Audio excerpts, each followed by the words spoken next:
Halo adik-adik semua, setelah kita mempelajari mengenai gaya Coulomb, nah kali ini kita akan melanjutkan ke materi mengenai kuat medan listrik. Nah, sebelum masuk ke kuat medan listrik, kita harus mengetahui apa itu medan listrik. Nah, medan listrik ini merupakan suatu daerah di sekitar muatan listrik yang masih terpengaruh oleh muatan listrik. Medan listrik digambarkan dengan garis-garis gaya listrik dengan arah dari muatan positif menuju muatan negatif. Nah, ini seperti ini gambar-gambar garis gaya listriknya. Nah, pada muatan positif, garis-garis gaya listrik itu berarah keluar dari muatan. Sedangkan pada muatan negatif, garis-garis gaya listrik berarah menuju atau masuk ke dalam muatan. Nah, kalau bisa kita persingkat, medan listrik ini merupakan daerah di sekitar muatan atau daerah di sekitar muatan listrik yang masih terpengaruh oleh adanya gaya-gaya listrik. Nah, misal ada muatan, ini kan ada muatan tunggal. Misalnya kita anggap ini muatan tunggal. Nah, kita dekatkan sebuah muatan. Nah, ada sebuah muatan misal ini kita dekatkan. Nah, bila muatan ini mengalami gaya tarik sekecil apapun atau gaya tolak kecil apapun, dia berarti sudah masuk ke dalam namanya medan listrik. Nah, selanjutnya kita mempelajari kuat medan listrik. Nah, ternyata medan listrik itu memiliki nilai tertentu, besar tertentu. Nah, ada beberapa faktor yang menyebabkan medan listrik itu kuat atau lemah. Nah, kita definisikan dulu apa itu kuat medan listrik. Kuat medan listrik merupakan besar gaya Coulomb yang dialami tiap satu satuan muatan positif pada muatan uji yang searah dengan gaya Coulomb. Jadi misalkan kita memiliki muatan satu, kemudian kita ambil satu muatan lagi, kita namakan muatan yang satu lagi ini muatan uji. Kita dekatkan ke muatan yang satu. Nah, ketika dia mengalami gaya Coulomb, itu berarti dia berada dalam medan magnet. Nah, jadi medan listrik. Jadi kalau kita lihat kuat medan listrik itu merupakan besar gaya Coulomb yang dialami oleh muatan ini, muatan yang kita dekatkan tadi. Nah, kalau kita tuliskan secara matematis, besar kuat medan listrik itu persamaannya E sama dengan F per Q0. Dengan Q0 ini merupakan muatan uji atau muatan yang kita dekatkan tadi. Nah, E sama dengan Kq per R kuadrat. Ini bentuk lainnya. Nah, seperti kita tahu, F itu kan merupakan Kq1 Q2 per R kuadrat. Di mana Q1 itu merupakan muatan yang diam tadi, Q2 merupakan atau Q0 merupakan muatan yang kita dekatkan. R kuadrat merupakan jarak antara kedua muatan.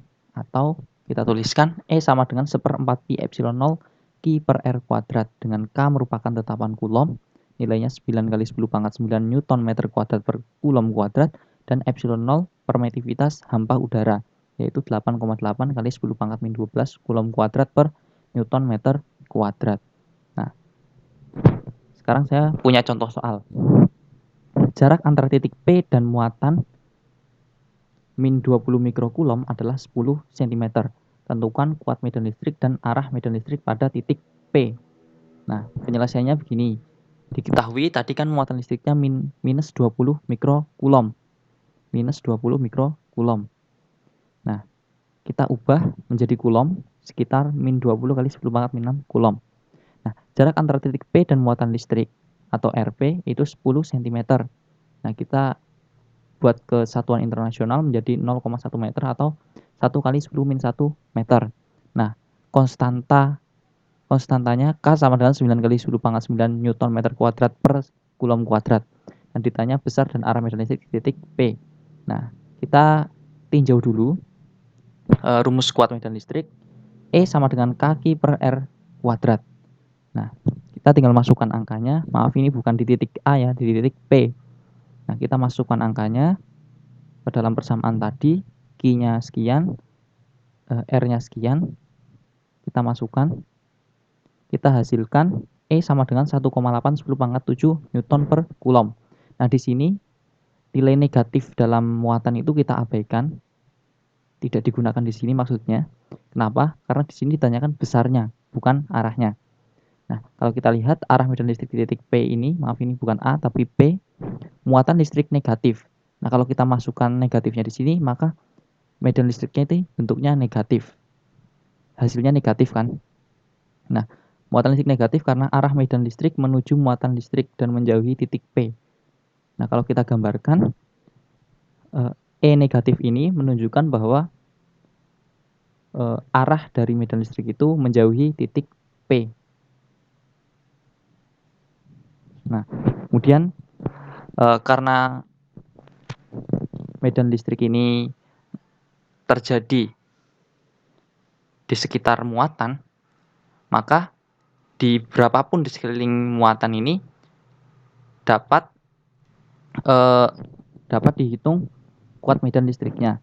Nah, apabila ada dua muatan, maka pada suatu titik di dekat kedua muatan tersebut akan terpengaruh oleh medan listrik dari muatan 1 dan muatan 2 ini. Ini gambarnya. Nah, untuk menghitung besar medan listrik total di sini, kita menggunakan vektor. Nah, misal bentuknya seperti ini. Kita harus meninjau berapa besar medan listrik akibat muatan 1 di titik ketiga ini dan berapa kuat medan listrik oleh muatan 2 di titik 3. Nah, kita dapatkan E31 dan E32. Nah, kita menggunakan vektor, penjumlahan vektor, kita dapatkan resultannya EG. Maaf, ER. Nah, setelah itu kita hitung menggunakan persamaan ini. ER sama dengan akar sekian. Nah, ini untuk kuat medan listrik yang muatannya tidak hanya 1. Nah, untuk kasus-kasus yang lain, kita juga harus menggunakan vektor, penjumlahan vektor atau pengurangan vektor. Nah, kalian ingat-ingat lagi mengenai materi-materi vektor. Nah, contoh soal. Dua muatan titik diletakkan pada sumbu X seperti tampak pada gambar. Nah, gambarnya seperti ini. Jika besar medan listrik di titik asal O sama dengan 0, di manakah muatan ketiga sebesar plus 4Q harus diletakkan? Nah, diketahui Q1 sama dengan plus Q. Ini Q1. Q2 sama dengan 2Q. Ini 2Q. Q2, maaf. Kemudian Q3 sama dengan 4Q. Ini muatan yang akan kita letakkan. Kemudian R1 itu min 3A. R2 plus 3A ditanyakan R3. Nah, jawabnya pertama, hitung terlebih dahulu medan listrik di titik O yang disebabkan oleh Q1 dan Q2. Nah, di sini kita tinjau. Medan listrik akibat Q ini kan plus. Arah medan listriknya itu keluar. Jadi dia akan muncul medan listrik ke sini. Di titik O, arah E1-nya ke sini. Dari ini kan yang Q2 ini juga positif. Jadi muncul medan listrik berarah ke sana, ke kiri. Nah, karena ini kedua medan listrik ini saling berlawanan, maka secara vektor ini resultannya dikurangkan. Jadi E0, E yang berlaku di 0 ini sama dengan E1 dikurangi E2. Nah, kita masukkan kaki per R-nya 3A dikuadratkan dikurangi 2 kaki 3A kuadrat. Nah, kita hasilkan besar kuat medan listrik di titik O ini sebesar min kaki per 9A kuadrat. Nah, berarti karena min itu ke kiri, berarti resultan medan listriknya berarah ke kiri, ke sini, searah dengan E2.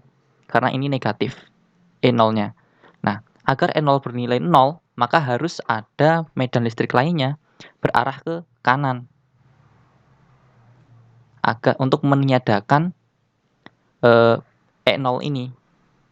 Meniadakan medan listrik E0. Nah, maka dari itu E3 atau E dari Q3 ini, medan listrik dari yang disebabkan oleh Q3 ini harus bernilai positif searah dengan E1. Nah, itu tujuannya untuk meniadakan resultan yang nilainya sekian. Nah, jadi Q3 karena dia Q3 itu positif berarah keluar, medan listriknya ya berarah keluar, maka dia harus diletakkan di sini, di sebelah kiri O.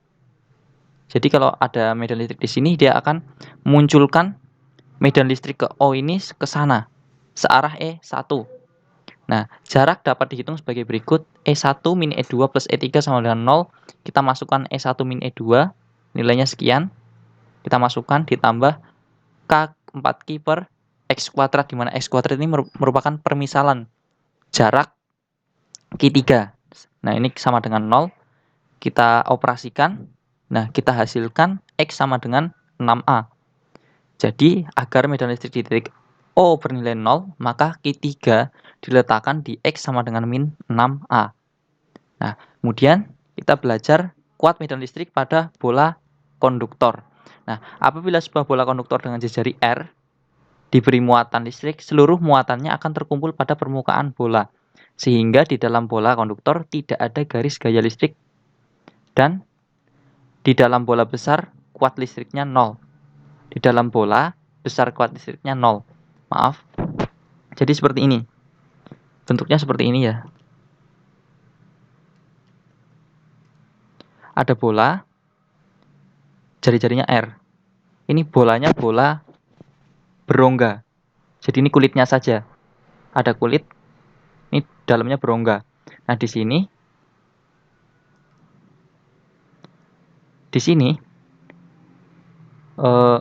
besar muatan, besar medan listriknya bernilai 0.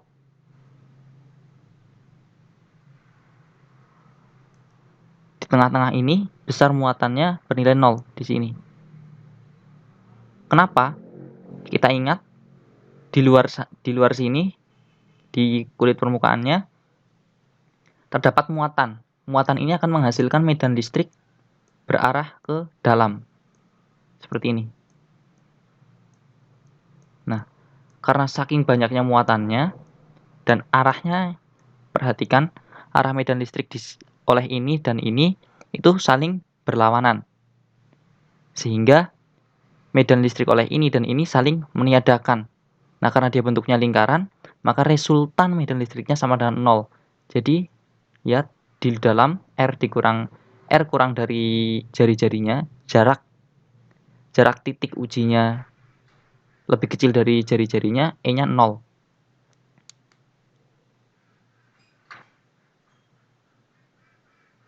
Nah, apabila di permukaan tepat di sini, maka besar kuat medan listriknya yaitu sebesar Kq per R besar kuadrat. Bisa diamati di sini. Nah, sedangkan jika di titik C ini, titik C berarti R lebih besar dari R jari-jarinya, besarnya sekian. Nah, apabila bentuknya bola pejal, maka di luar di sini, di titik C ini, nilai E-nya sekian.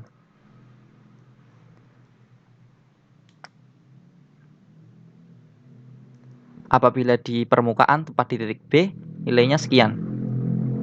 Bila di titik A, R kurang dari R besar, sekian nilainya. Nah, kemudian kuat medan listrik pada keping sejajar. Apabila dua keping sejajar masing-masing luasnya A diberi muatan yang sama, kita memiliki dua keping logam atau konduktor, luasannya sama, satu dimuati positif, satu dimuati negatif, maka garis-garis gaya listrik mengalir dari muatan positif menuju muatan negatif. Bentuknya seperti ini. Nah, besar rapat muatan pada masing-masing keping mematuhi persamaan sigma sama dengan Q per A. Jadi rapat muatan, banyaknya muatan tiap satuan luas itu didefinisikan Q per A, dengan Q merupakan muatan dan A merupakan luas permukaan logam atau konduktor. Nah, besar kuat medan listrik pada keping sejajar yaitu sebagai berikut. Untuk medium hampa udara, jadi jika ini di sekitar sini itu hampa udara, medan listriknya sekian. E sama dengan sigma per epsilon 0 sama dengan Q per A epsilon 0. Dengan epsilon 0 merupakan permitivitas ruang hampa. Nilainya sekian. Nah, untuk medium bukan udara, jadi di sini diisi sesuatu, air atau lainnya, nilainya sekian. E sama dengan sigma per epsilon, sama dengan Q per epsilon R, A epsilon 0, dengan epsilon R merupakan konstanta dielektrik. Nah, sekarang kita akan mempelajari hukum Gauss. Nah, Carl Friedrich Gauss menurunkan hukumnya berdasar pada konsep garis-garis medan listrik. Flux listrik merupakan besaran yang menyatakan banyaknya garis gaya listrik yang menembus tegak lurus permukaan tertutup. Nah, perhatikan gambar 2.6a dan 2.6b di sini. Nah, flux listrik pada gambar 2,6a sebesar V sama dengan EA. Seperti kita ketahui, flux listrik itu besaran yang menyatakan banyaknya garis gaya listrik yang menembus tegak lurus permukaan tertutup. Ini ada permukaan. Ini kan garis gaya listriknya itu kan tegak lurus terhadap bidangnya. Nah, ini berarti V sama dengan EA. Nah, apabila bentuknya seperti ini kan tidak tegak lurus garis gayanya. Nah, untuk itu kita koskan atau kita koskan seperti ini bentuknya. V sama dengan EA cos theta. Nah, kita cari besar E-nya yang tegak lurus terhadap A, yaitu besarnya A cos theta atau E cos theta. Nah, kemudian hukum Gauss menyatakan jumlah seluruh garis medan listrik yang menembus suatu permukaan tertutup sebanding dengan jumlah muatan listrik yang dilingkupi oleh permukaan tertutup itu. Secara matematis, hukum Gauss ditulis dengan persamaan sebagai berikut. V sama dengan EA cos theta sama dengan Q per epsilon 0. Dengan V merupakan jumlah garis medan atau flux listrik, E kuat medan listrik, A luas permukaan tertutup, Q muatan yang dilingkupi permukaan tertutup, epsilon 0 permitivitas hampa udara, dan theta sudut antara E dan garis normal bidang.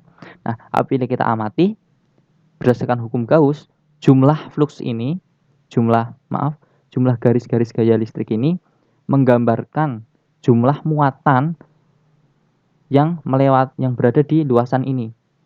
Jumlah garis yang melewati luasan A ini itu menggambarkan jumlah muatan yang dilingkupi oleh luasan ini.